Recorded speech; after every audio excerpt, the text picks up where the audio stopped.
Hi, thanks for tuning into Heart of Gold. I am Paul Chartier. We have our friends from Junior Achievement with us. Lynn Hudgens, the CEO and president. Yes. Seth Feltz, a middle school student at Leestown. And Ron Wigglesworth, the senior program manager with Junior Achievement. Thank you. Thank you.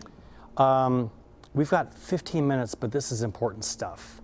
Lynn, you impact hundreds of kids in Central Kentucky. Tell people what you do. Basically, we teach kids about financial literacy. We teach them about workforce readiness. We teach them about entrepreneurship. We use a army of volunteers, I guess. Ron works with probably between 400 and 500 volunteers a year who Bless you. Yeah, who literally go out, take the Junior Achievement curriculum, and teach that curriculum to some students like Seth. At Leestown Middle, we have probably all but maybe 3 schools, maybe 3 or 4 in Fayette County, and plus we're in 10 the surrounding counties as well.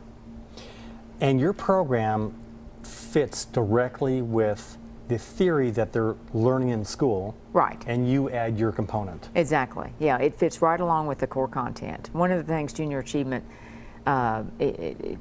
one of the beauties of it is it's not an add-on program. Teachers utilize Junior Achievement because it's something the kids need to learn anyway at different grade levels, and so they can take the Junior Achievement curriculum and take the volunteer, and the volunteer brings the real world kind of out of classroom experience to the kids. And teachers are very important, parents are very important, but maybe sometimes when the message is being heard from the same person, it might tend to get lost. When someone new comes in, you know this, Ron, the students may tend to... Exactly. I'm a former educator, and one of the things I like to tell my volunteers is that sometimes the classroom teacher isn't given credit with knowing much about the outside world in a schoolroom. But all of a sudden you bring in a business volunteer who lives and works out there in the work environment, and then they're telling students, this is what you need to do to be successful, this is what you need to do to have good financial literacy skills, you know, these are the kinds of things you do, and it carries a lot more impact than that teacher doing it. And it's a powerful hour in class, isn't it? Yes. Yes. Seth, you're a sharp young guy. Thank you already gone through Junior Achievement? Yes, I actually have.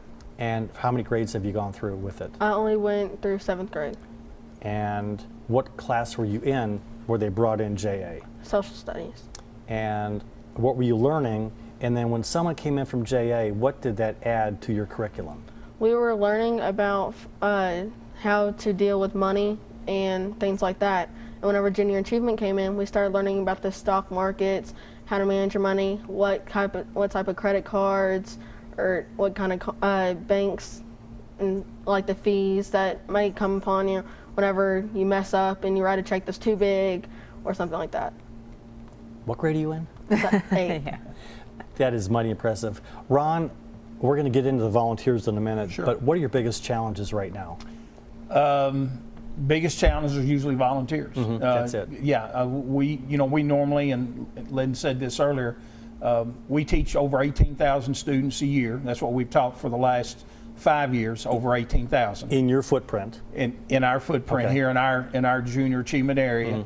And you know, traditionally we've worked with anywhere from 370 to 500 volunteers, and yet we're always looking for more volunteers. You know, one of the things that we've done a good job at is we hold on to a lot of our volunteers. Our volunteer retention rate is up over 50%. And that's doubles about what the national average is. So we've done a good job there, but still when you lose 50% every year, you got to go out and recruit more. So we're always looking for new blood to come in and teach JA. The ones that you've retained, why do you think you retain them? One, I think, they stay in their job here, and that's the reason we end up losing a lot. We lose a lot of people that move in and out. But I think also the biggest thing is they enjoy it. They see how much fun it is. You know, I talk to volunteers all the time. We just had a volunteer appreciation luncheon about 2 weeks ago, and one of the things that I heard several of the volunteers say is how much fun it is, how much they enjoy it, what they get out of it, plus in addition to what they're giving the students. So, you know, when the students may think they're the only ones getting something from Junior Achievement, but, you know, the side effect is the volunteer gets something. You know, Ron, per nonprofit we have on, the volunteers get as much out of it as the people they serve. Exactly. Yeah. Let's put the phone number up in your website to have folks contact you if they want to volunteer. But if you could go over a little bit, and we'll get back to the kids in a minute. But Ron brought this up, not me.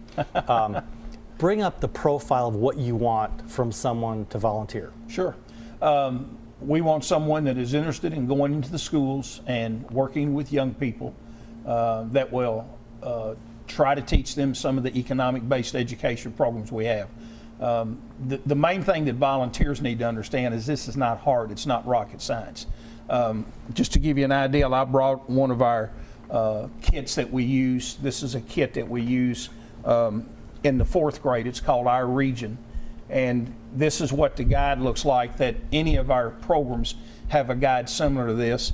And I jokingly, when I work with new volunteers, I tell them that this is kind of like when you go in one of the home improvement stores and you're looking on something about electricity or plumbing, and you see a book called Electricity for Dummies or Plumbing for Dummies. I refer to this as teaching for dummies. Not that our volunteers are dummies, but basically they can take one of these manuals, they take all the materials that we give them that they work in the class with, and then basically they can sit down and in a half-hour, 45-minute period, they can learn how to teach one of our JA classes. So it's all, there's no mystery. It's not anything of them having to come up with the curriculum. Yeah. It's something we've already put together. And that's broken down chapter by chapter. Before they give their curriculum and teach, they could probably scan it and come up with some creative ideas where they're blending what they do in the workforce with that curriculum and teach it. And that's what we do. We encourage our volunteers to make it as real life as possible. Yeah. So when you're going in and you're teaching a concept, as Seth said, for example, when he was talking about credit versus debit, when you teach a class and involve that, you can give kids all kinds of real life experiences about people who overspend their debit card and then all of a sudden have to pay a $30 fee. And, I talked to a lot of our banker volunteers that they'll tell you that on Monday morning they get a lot of calls from people saying, oh, I realized I overdrew my account. Can I forego the $30 fee? And usually the answer is no. We're sorry. Lynn, from your side, this is not your grandfather's and grandmother's JA where we had to make things. Right. This is a different deal. And you've done, how long have you been with JA? 15 years. How old are you? 13. Yeah, well. What's that telling you? That tells me I'm old. There's something going on. There's something going on here. Yeah. Yeah, you started young. And you really, thank you. You're the face of JA. And you really have brought it along very, very nicely and formed great partnerships in Central Kentucky. I mean, great partnerships with schools and companies. Right. And you've done a lot with Stu Silberman and now Tom Shelton. Right. What's going on with you in the public school system? Well, the public school system could not be a better partner for junior achievement. Yeah. We have been so fortunate to have a wonderful relationship with them and everything. They recognize what we bring and what our volunteers bring to the students, and so they are so supportive. And just like when Ron was one of the architects of this financial literacy curriculum that Seth took at Leestown last year, well, the thing we did when we began looking at a financial literacy curriculum is that Stu Silberman said, I want this, Lynn. You all are the people who can do it, and it needs to be in 7th grade. And so they're literally not only a partner, but they're also our biggest customer. And so we have a constant interaction about making sure, are we meeting our customers' needs? Maybe I'm going to put you on the spot, but I'm not sure. Some people I know that are in the JA world said there's something exciting going on between you and Fayette County. Is that putting you on the spot? Ron, you know what I'm talking about?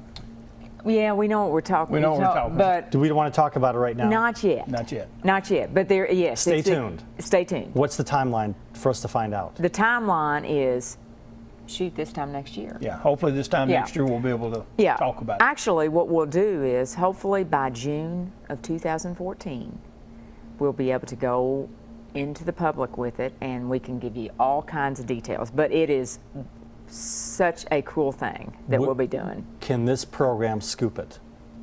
Will you announce it on this program? Well, I'm going to put her on the spot again. Exactly. I don't mind doing this. Lynn and I have known each other for about 15 of those years. Yeah. So I'm going to ask just to see what can happen. Sure. No, you're definitely on the list. Thank you You're very much. definitely on the That's list a for good sure. comeback. No, that's great. That's great. It'll take us to the next step.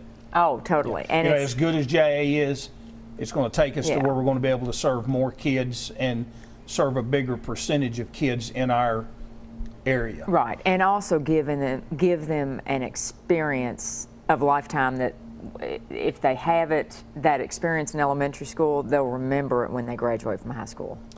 Well, and I cannot wait a year, so tell me when the camera stops, and I can keep a secret. Seth, from the student perspective, you're not a typical student. You care about academics a lot. You're a sharp young man. You've done things that a lot of students don't do. But for the average student, what do you think JA does to them? I think that it gives you a wake-up call of what you're going to go into once you turn an adult and once you try to move out. Because there's so many fees and so many things that you don't even think of that it's going to give you a rude awakening, because it's like you're thinking, oh, I can make it on this income, but you really can't, because you have to have a plan. So what's your plan? I'm not sure right now. What are your options? I honestly don't know. You kind of leave it open and let your talent take you where it can. Yes. Okay. Ron, in the last couple minutes, make a plea for people to think about volunteering an hour a week to teach a JA class. Yeah, and that's one thing I wanted to bring out. The person that doesn't volunteer or hasn't volunteered for JA, they might think it's an insurmountable amount of time. Basically, depending on what grade level you're going to teach, you're going to teach 5, 6, or 7 lessons, and that's usually done in a very tight time frame, usually 1 lesson a week per that time period. And you know, we're looking for people that want to get involved with young people, that want to help young people, and want to see an improvement, you know, a gain.